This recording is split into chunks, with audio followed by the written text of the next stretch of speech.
Situation یہ ہے کہ اس وقت نیتن یاہو سفارتی طور پہ بھی اب ان کی وہ طاقت نہیں رہی، اور انٹرنل بھی ان کا ایک ٹرموائل ہے، انٹرنل بھی ایک ان کی اس وقت پوزیشن جو ہے وہ اتنی کمزور ہے. تو کیا آپ کو لگتا ہے کہ یہ پلان اسرائیل کی حکومت کی جانب سے وہ بڑی آسانی سے پارلیمنٹ سے بھی اور حکومت سے بھی وہ اس وقت اس کو منظور کرا لیں گے، خاص طور پہ جو وہاں پارلیمان میں تو اس کو ہوگی ایک اپوزیشن کا سامنا؟ جہاں تک تو نیتن یاہو صاحب کے اس پلان کا تعلق ہے تو میں سمجھتا ہوں انہیں کسی بھی منظوری کی ایز سچ ضرورت نہیں ہے. جب امریکہ بہادر نے انہیں گو ہیڈ کا سگنل دے دیا ہے تو جو داخلی سیاست ہے وہ تو پہلے ہی انہوں نے جوتے کی نوک پہ رکھی تھی. اپوزیشن کو وہ کسی قابل نہیں سمجھتے، عدلیہ کو وہ اپنا ایک فریق مخالف سمجھتے ہیں، اور جہاں تک جو ان کی عوام ہے ان کو تو اسی انداز سے وہ ٹریٹ کرتے ہیں جس طریقے سے ایک مطلق العنان حکمران جو ہے وہ اپنی عوام کو ٹریٹ کرتا ہے. اب عوام کے جو دلدر ہیں وہ تو انہیں یاد نہیں ہے اس 22 ماہ کی جنگ کے بعد جو اس وقت داخلی طور پہ خاص طور پہ وہاں پہ مہنگائی کا طوفان، اور پھر خود اس وقت اسرائیلیوں کو جتنے بڑے پیمانے پہ بے روزگاری کا اور اس نوعیت کے چیلنج کا سامنا ہے وہ تو اس وقت نیتن یاہو کی کنسیڈریشن میں نہیں ہے. اور سب سے بڑا اعلان جو انہوں نے کیا تھا کہ اس جنگ کا جب انہوں نے الاؤ دہکایا تھا اور یہ کہا تھا کہ ہم یرغمالیوں کو واپس لائیں گے، تو آپ کے علم میں ہے کہ یرغمالی جب بھی واپس آئے ہیں وہ سیز فائر کے نتیجے میں آئے ہیں، مذاکرات کے نتیجے میں آئے ہیں، جنگ کے نتیجے میں، یا جو بھی ایک حملہ کر کے رہائی کی صورت میں ان کی لاشیں تو واپس آئی ہیں، یرغمالی واپس نہیں آئے ہیں. تو اگر نیتن یاہو صاحب سمجھتے ہیں کہ وہ اس وقت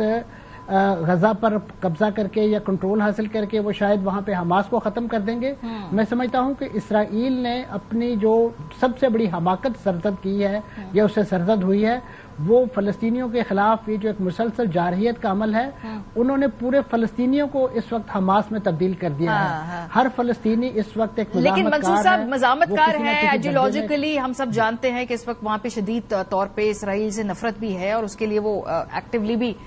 وہ نظر بھی آتی ہے. لیکن حماس کی اس وقت کیپیسٹی کیا ہے؟ کہ گزشتہ 2 سال کے اندر اسرائیل نے بڑے حد تک بہت بڑے نقصانات پہنچائے ہیں حماس کو، ملیٹریلی اگر ہم بات کریں، کیپیسٹی جو وہ کلیم کرتے ہیں وہ ہے ان کے پاس؟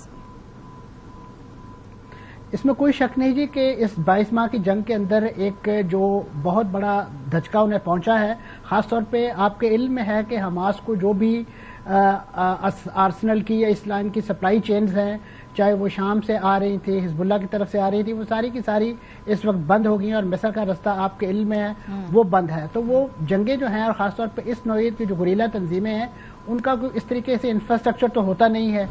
تو اس وقت وہاں پہ یہ یقیناً ایک جو انہیں گولہ بارود کی شکل میں اور ایون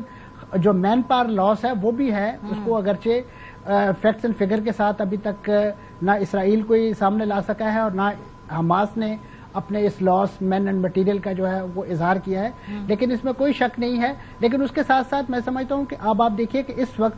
وقت جب اسرائیل غزہ کے اندر داخلے کی تیاریاں کر رہا ہے اور ان کے مختلف فورسز کے جو گروپس ہیں وہ داخل ہوتے ہیں، تو جس طریقے سے ان پر حملہ کیا جاتا ہے، گھات لگا کر ان کے خلاف کارروائیاں کی جاتی ہیں، اور ان کے مرکاوا جیسے گریڈ 4 ٹینک جو ہیں وہ ہوا میں تحلیل ہوتے ہوئے دکھائی دیتے ہیں، تو یہ اس بات کی غمازی ضرور کرتا ہے کہ اس وقت بھی جو مزاحمت کار ہیں ان کے پاس ایک پوٹینشیل موجود ہے. اور یہی وجہ ہے کہ اس وقت جب بار بار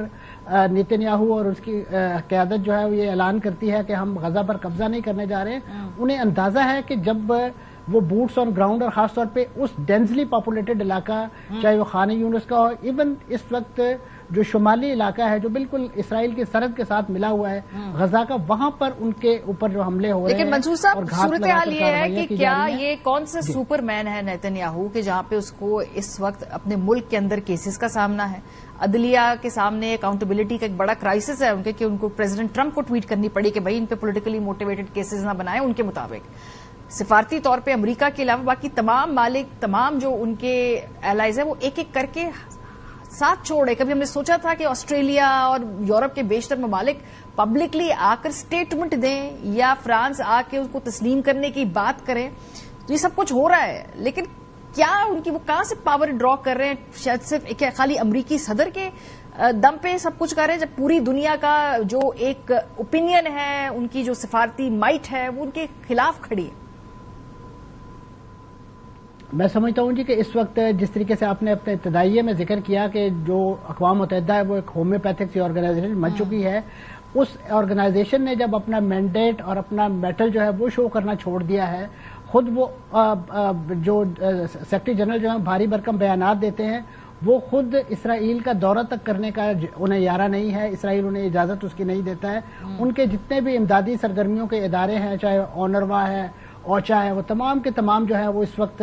غزہ سے نکال دیے گئے ہیں. اور خود اگر اسرائیل کو ہم ایک آکوپائر ہی تسلیم کر لیں تو اسرائیل بطور آکوپائر اس کی جو ذمہ داریاں ہیں کہ اپنے زیر نگین لوگوں کو روٹی، خوراک، اس طرح کی چیزیں دینا، ان کو بنیادی زندگی کی سہولیات فراہم کرنا، اسرائیل تو اپنی وہ ذمہ داری بھی اس وقت ادا کرنے سے قاصر دکھائی دے رہا ہے. اور یہی وجہ ہے کہ اس وقت یہ جو ہم نے ایک نیشن سٹیٹ کا ہوا کریٹ کر رکھا ہے، اور خاص طور پہ جو سوورن سٹیٹ کا جو ایک ایشو کریٹ کر رکھا ہے. آپ دیکھیے کہ جب امریکہ نے عراق پر حملہ کرنا تھا تو انہوں نے اقوام متحدہ سے اجازت مانگی، اقوام متحدہ نے نہیں دی، لیکن امریکہ نے خود کارروائی کر کے اور بعد میں ایک